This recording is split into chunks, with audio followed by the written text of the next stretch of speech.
Beyoncé, Slipknot, David Beckham, Conor McGregor and Matthew McConaughey walk into a distillery? Well, we assume that they all have, as they've all released their own whiskey or whiskey collaboration in the last 10 years. But are these tie-ins elevating or diluting the whiskey industry? I'm in way over my head. We are going to chat and review the newly released SirDavis Whisky and dive in deep, where we talk about celebrities diversifying their million-dollar portfolios into the whiskey world. That actually sounded kinda smart. Welcome to Jeff Whiskey, the whiskey reviewer in the shirt and shades. And if this sounds good, slap subscribe. But for now, let's crack on. Jeff Whiskey. Celebrities either being the face of a brand or even an owner is no new thing, and whiskey is just another potential revenue source, just like property, copyright ownerships and NFT monkeys. It's an NFT of Michelangelo from the Ninja Turtles eating pizza. So while I'm always focusing on the joy of whiskey and avoiding being pessimistic, let's look into if this is a trend damaging to the whiskey industry or just a great gateway for new fans. So some of the more recent tie-ins that come to mind include Bob Dylan with Heaven's Door, David Beckham's Haig Club, Drake with Virginia Black Whiskey, I'ma do my stuff. Matthew McConaughey with Wild Turkey, Conor McGregor's Proper Number 12, Nick Offerman with Lagavulin, and even Slipknot, Metallica, Scorpions and Motorhead, who had a bottle of Mac Mira, though I'm not sure how available those bottles are following the Mac Mira bankruptcy. I've done a video which covers that drama, which you can check out. Even the hype beast, king of authenticity, Springbank recently done a £1,250 a bottle tie-in with the band Travis.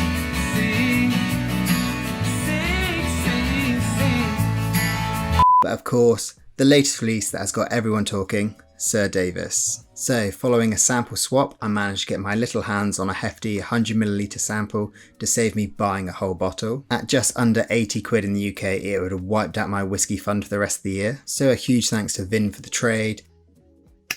And also a big cheers for him providing a little slice of B-roll too to help with this video. Make sure to check out his comprehensive review and his thoughts of this bottle. And for now, I'll use my basic editing skills to place the bottle here. May not even notice it was fake all along. You did know. It's pretty obvious, Don. So with that, let's get this poured and have our first few sips. As you'll have spotted, I've already attacked this sample. I enjoyed a hefty dram last night, as well as one before filming this to get some rough notes together. Oh ho, slow down there, speed racer. And let's see how it goes. Cheers. First off the bat, I'm not the biggest rye guy, but I do always enjoy those like cherry, spicy cherry notes you find. Yeah, some like brown sugar, like Demerara sugar. It's very sweet. There's like a slight corn edge in there. Yeah, it's quite malty. There's like a bit of peppermint, like a little bit of spice as well, maybe cinnamon. I'm definitely not the best at pulling out rye notes. It's not something I dabble with too much, but it's certainly a pleasant nose. And in my notes before, I noted cherry, menthol, black treacle, and a little bit of like ginger cake. But let's see how it tastes. Cheers again. The majority of rye is very present here. Baby, bye, bye, bye.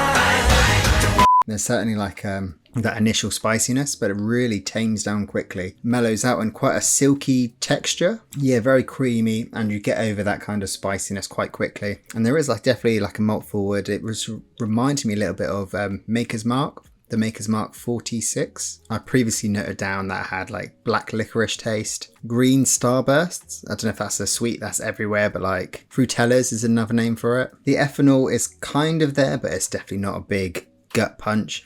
I think 44% is a pretty solid ABV, but I'm going to keep sipping this throughout and I'll come back and discuss it fully. Like one of those full circle things. But not a real circle, more like a freaky circle. So with celebrity tie-ins, the most successful ones are the ones that have a huge focus on authenticity. And here is a prime example. Nick Offerman and Lagavulin. Okay, I know this one's not one of the Offerman editions. I think there's been 3 now. A brilliant Guinness finish, a charred oak, and is the latest one a rum cask? However, long before this partnership, Offerman has been a massive Lagavulin enthusiast. From his book, since the age of 29, he tried his first scotch, which happened to be Lagavulin 16. Then later, his shared love of it with Parks and Rec writer Mike Schur. Not a doctor. Shh. Fremulon. Wrote it into Ron Swanson's character, where it's become like a staple ever since. Now we're gonna do it my way. Prepare to experience true freedom and bliss. Now, I don't know how much actual input he had in the involvement of what age or finish the whiskies was that have his name on, but at least you know he's been to the distillery from all the many Offerman adverts. I think this might be one of the most celebrated celebrity whiskey tie-ins, as his authenticity shines for the brand and its well-respected distillery putting out a well-presented single malt. So here it's a win-win. Lagavulin reaches a broader audience and Offerman enhances his personal brand by aligning it with something he truly enjoys, all resulting in a whiskey partnership which certainly helps enrich the whiskey landscape. Like in truth, I think he was the reason behind why I ordered my first bottle of Lagavulin 16. And then you've got a partnership in which the celebrity face is not just a fan, but was a key component in the whiskey creation. I'm talking about Matthew McConaughey and Wild Turkey Longbranch. Just having to fix my light. 10 out of 10 for professionalism. So Matthew McConaughey was reported to have worked closely with Wild Turkey's master distiller Eddie Russell to craft a bourbon that he aimed to reflect his southern roots with like a unique softer flavour. I called you and I was like, bang, that's it. And I remember saying, I don't want anything else with it. I like it neat. Now I've not tried Longbranch, but the reviews all seem pretty solid, and Wild Turkey, the 101 especially, is well loved. Also the key fact is this is still relatively affordable at 35 quid in the UK and $40 in the US. Good service at a fair price. So by not taking the mick, it has again been a well received and a brilliant partnership in the whiskey world. But time to kind of shimmy down that scale into more fish shaking ground for the whiskey purists. While there may be a greater focus on style over the substance of whiskey. And of course I'm talking about Haig Club with David Beckham. I've seen it's all quite busy at the front of the screen. Let's tidy that up. It'll ruin continuity, but it's annoying me.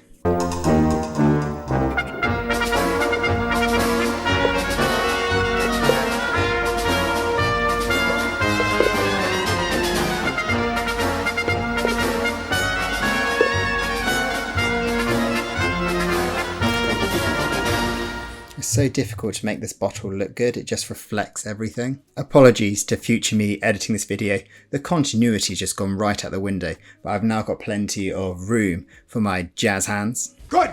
Get on with it. So with Haig Club, this has pretty much fallen off the map, even though Haig Whisky is one of the oldest Scots brands ever. It was brought back to life by Diageo nearly 10 years ago, then dropped this Haig Club single grain and was then followed by the Haig Clubman. Distilled at Cambridge, this grain is not the best reviewed, and the Clubman even worse.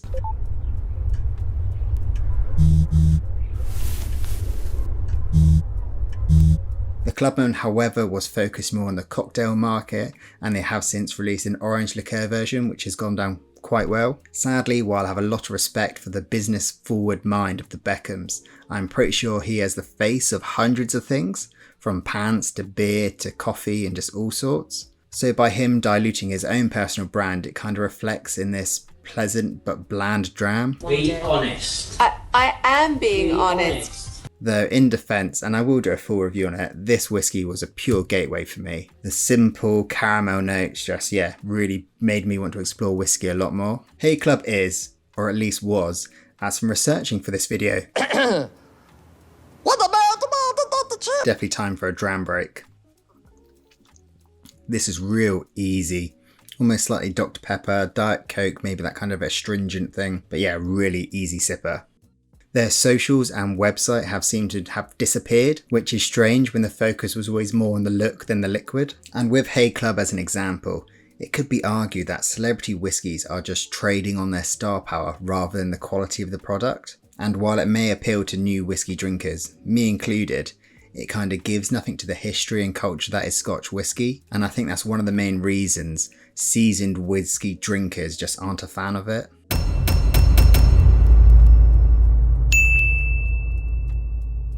But does it matter what us whiskey snobs feel about the liquid, when the bottle alone becomes one of the best selling Irish whiskies of all time, making millions? So this brings us to Proper 12, which was notoriously founded by MMA fighter Conor McGregor. His own spirits company founded this brand, and he worked with a master distiller to get this whiskey out, but very little can be found about the actual details of the liquid inside. Looking around, I don't believe I found a video anywhere online that was favourable for the liquid, and I know from trying it myself, it falls in line with other pretty basic, quite sharp young Irish blends. And even though it states the number 12 in the name, there is no age statements, with reports saying it is made up of majority very young Irish grain. While Connor's face is certainly still the face of this whisky, he currently has no connection following selling the business, and since it's currently under a few investigations, we won't focus on that, but you cannot ignore just how popular this brand is. Highly affordable, often sold as a litre bottle, and they have brought lots of people into the Irish whisky market, which I then hope just expanded to other Irish releases. This was like their first punch, and then they found other knockout Irish whiskies. I love it. So with Proper 12, which is in my opinion quite a subpar liquid, does it give whiskey as a whole a bad rap? Is it damaging, or is it just an accessible stepping stone for others to enjoy whiskey? Then of course there is the more recent release of Wolfie's Blend, a release that feels like a hollow marketing tool fronted by Granny's favourite Rod Stewart. Haig has come to buy some whiskey. A 40% ABV, 35 quid blended scotch, and there seems to just be one line marketing which says it's a rock and roll reflection of Rod Stewart in his heyday, and that's about it. And this all just feels very hollow and lost. Half a dozen to 10 whiskies round the bar. We were talking about the music, rock and roll. Rod was telling about the halcyon days of the faces, and we were decided to create the brand Wolfies. But I can't comment on the liquid personally, but every review seems to say it's either bad or meh or just okay. So let me know down below if you've had any of these ones so far. And as we've kind of so far looked at both ends of the celebrity scale, let's talk about the whiskey, which is the reason most folk are here for. SirDavis, or in every article refers to it as Beyoncé Whisky. Produced by Louis Vuitton Moët Hennessy, which just is a mouthful, and I knew it was a big company, but they are massive. Handel Global, we're in everything. In clothing from Givenchy to Off-White, Dior perfume to Tag watches. Then in the spirits game, of course, there's rdbeg and Glenmorangie. It does make me think, imagine how brilliant a Beyoncé rdbeg release would have been. Strong, confident. Way better marketing than the hundreds of special releases and the recently announced insultingly expensive upcoming rdbeg 17. But this connection is where Bill Lumsden comes into it as the lead on whiskey curation, where they brought this MGP spirit produced of a unique mash bill of 51% rye and 49% malted barley. It was then finished in PX sherry cask, bottled at 44%, which is a Beyoncé Jay-Z nod, and without chill filtration. Not sure if there's colour added to it. I would like to assume not, but I don't know. It does have pretty deep, quite amber, quite mahogany colour, maybe like a bit of a purplish hue. It's probably just the lighting. And the taste is solid. It's not mind-blowing, possibly a little overpriced for the actual liquid, but we'll come into that. But where does this sit on the celebrity cash grab scale? It seems to boil down to just two main factors. Heritage, and the word I'm sure I've said thousands of times already in this video, authenticity. So regarding heritage, she is working with people within the industry, following their knowledge, and the brand is named after her great grandfather, who was a moonshine man during Prohibition. So with the whole tale of whiskey in the blood, it definitely ties in well with like a marketing angle. But I think it's fair to say on the heritage side, looking at Beyonce's involvement with the whiskey, as well as the whiskey that's been put out and the reasons why, solid, got it covered. And then we got to talk about authenticity. Beyoncé is a Japanese whiskey fan, so it does seem strange to go with this rye approach. It has been described that Moët Hennessy has been looking into exploring ways to have a better hold in the American whiskey market, so I assume that is why this has come together as a rye whiskey from Indiana. The marketing, with many videos and social media posts, are all glossy, but they're not vapid. Seem to know all these fancy words and such.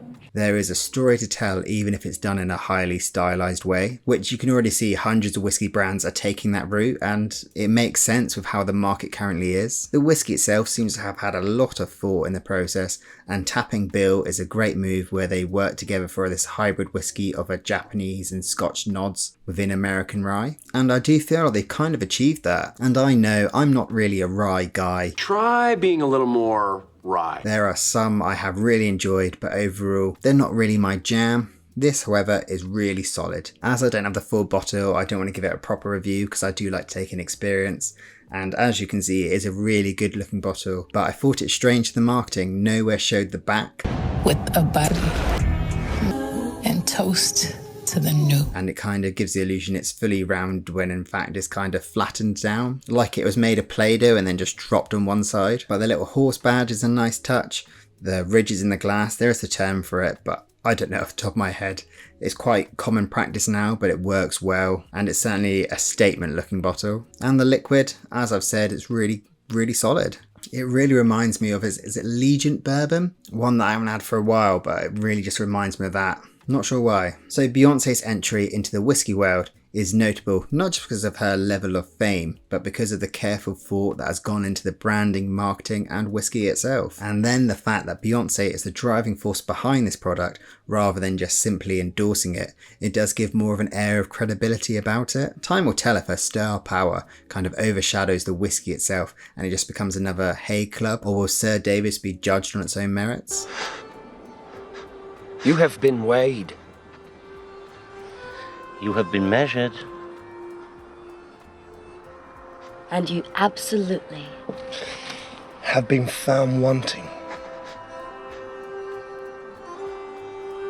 Welcome to the new world. Speaking of being judged, they did announce that this was submitted anonymously to a few Spirit Awards where it performed really well, and I think it won in one of the categories. It's always worth taking these with a pinch of salt. I remember once I was doing research for a different bottle and I discovered the judge was also the master blender of that gold winning bottle. So some of it may be a bit of a fix. Either way, props to Beyoncé and Bill and the team who've put this all together. And while this is a positive example of celebrity whiskey tie-ins, the overall answer is it's not black and white. Is that it? After all of this? At times, hollow releases can dampen the spirits, pardon the pun, but when done with respect and passion, great whiskey can shine beyond the marketing model and find its place in the whiskey landscape. I think with any endorsed release, it's a new gateway for new fans to come in, which there is no way to think of it other than that's a great move for whiskey overall. And as more celebrities enter the whiskey world, let's hope that they do so with the same care and commitment that the best distillers have brought to the shelves for ages. And at the end of the day, there is enough whiskey for everyone, and the more people who join in and enjoy whiskey, the more money I get off YouTube. I mean the greater the community. But have you tried any of these bottles or know a real cash grab release? Let me know in the comments down below. Big thank you to my channel members, the Bottle Slap Club, who have supported me in my videos. I'm grateful to have you all here, and cheers to the next one.